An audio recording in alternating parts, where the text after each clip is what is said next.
Hello everyone and welcome back to the channel. There is much talk and debate over recessions and what defines them. Short story, yes, we are in fact in one. But do you actually know what a recession is and how it may ruin a country's economy and people's quality of life? Can you think of an excellent way to go over it? Well, not to worry. I will cover every aspect of recessions and provide advice for surviving it in this video. Please watch all the way through to learn helpful information about a recession and how to overcome it. So you're telling me there's a chance? And with that being said, let's dive right in. What is a recession? A nation enters a recession when its GDP growth rate is negative for 2 consecutive quarters or more. Key economic indicators, such as manufacturing statistics, income declines, employment levels, etc., may be used to predict a recession far before the quarterly GDP numbers are released. Assessing whether or not a nation is in an actual recession sometimes takes time, although an economy might exhibit signals of weakening months before a recession starts. An economic downturn lasts only temporarily, but its effects might linger for years. Why do recessions happen? The economics community has long studied the causes of economic downturns. Recessions may happen for several distinct reasons. Some are linked to sudden shifts in pricing, causing a precipitous fall in private and public sector expenditures. Recessions may have many causes, but financial market issues like those in 2008 often play a significant role. Debt accumulation often occurs with sharp gains in asset values and quick expansions of lending. When businesses and families are overextended and having trouble making their debt payments, they cut down on investment and consumption, slowing the economy. Credit booms don't always lead to recessions, but when they do, the downturns tend to be more severe than average. Recessions may occur when there is a drop in demand from outside, especially in nations with robust export industries. Particularly during internationally coordinated recessions, the negative consequences of a downturn in a significantly large economy like Germany, Japan, or the United States are felt quickly by its regional trade partners. Global shocks, such as the pandemic-triggered lockdowns, may cause recessions by halting economic activity in numerous nations. Recession's effect. Higher unemployment decreases earnings and incomes, and fewer possibilities result from economic downturns. The present slump is expected to negatively impact educational opportunities, private investment, and economic growth. Even while economic growth is often brisk during recovery periods as idle capacity is put back to use, the drag from permanent damage will still keep the economy from achieving its full potential.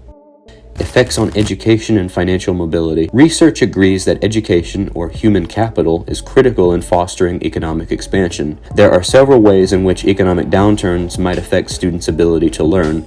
First, there is a large body of work devoted to the value of starting school early. Factors that diminish families' finances will affect the degree and quality of education accessible to children. Education at this stage, whether pre-K or much younger, is mainly controlled by parental decisions and financing. Evidence suggests that proper nutrition in infancy influences later brain growth and development. Better nutrition has improved poor nations' school performance, literacy, intelligence, and earnings. Families with younger children are more likely to feel the effects on their income. The quality of a child's diet may dip during a recession when many families are struggling financially and poverty levels are growing. Lack of mobility across generations may prolong the effects of the recession. There are several ways in which children from low-income households are disadvantaged, including poor nutrition, low levels of schooling, and lack of exposure to wealth.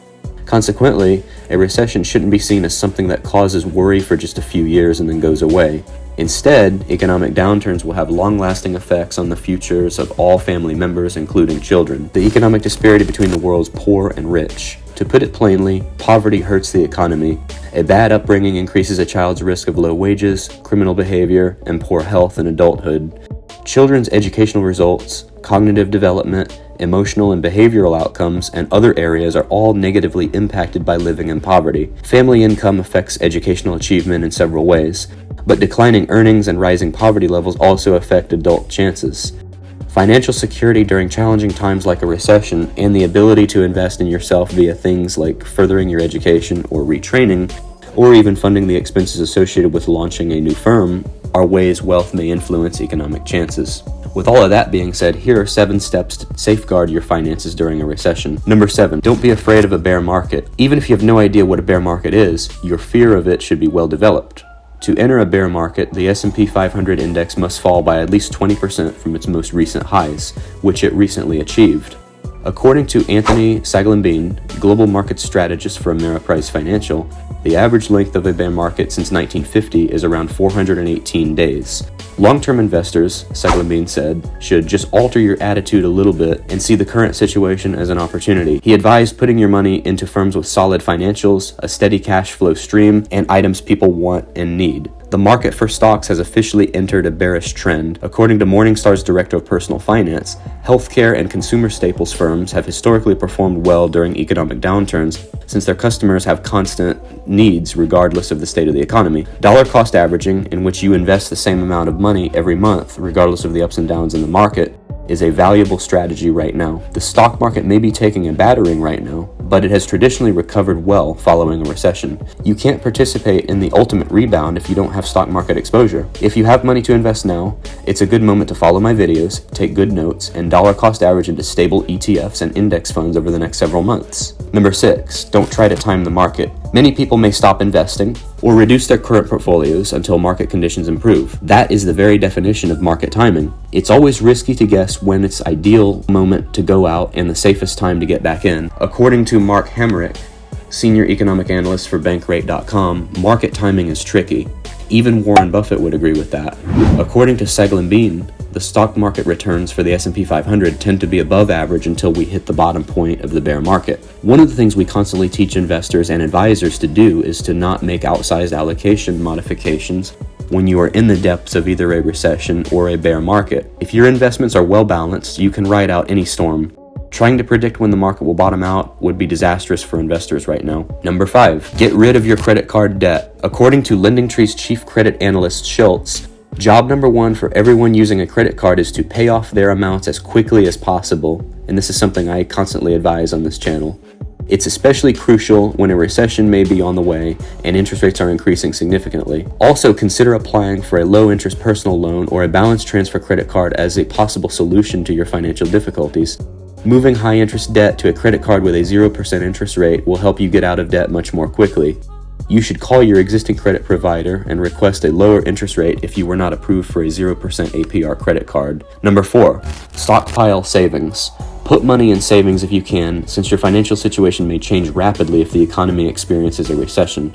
Canceling an unnecessary trip or a costly home improvement project may be required if you lack a sufficient emergency reserve. Many people see the current inflation situation as an emergency right now. You should be aware of the risk-taking on debt in the event of a job loss or low pay growth in the face of persistently rising inflation. Moreover, you should remember that the suggested sum of 3 to 6 months worth of living costs may not be enough. Working people should right-size their emergency savings depending on their personal realities. Younger employees may have more leeway in their schedules to take advantage of chances like getting a roommate or even changing careers. You should save up enough money to cover your costs for at least 3 to 6 months just in case. You should avoid having a year's worth of savings or immediately liquidating assets if you are an older worker. If you cannot alter your living circumstances or are in a highly compensated, specialized profession, replacing your income may take longer if you lose your job. Number 3, establish a backup to your emergency fund.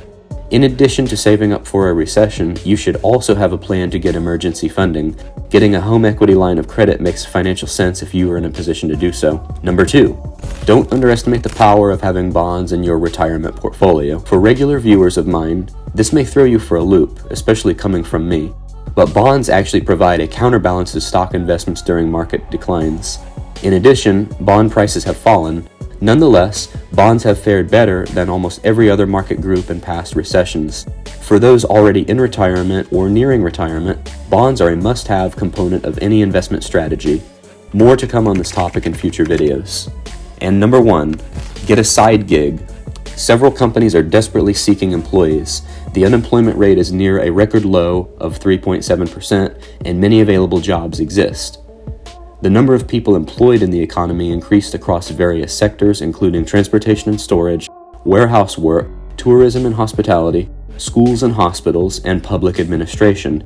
Gaining a second job or tapping into the gig economy might help you save more money and invest wisely, even if you don't need the extra cash right now.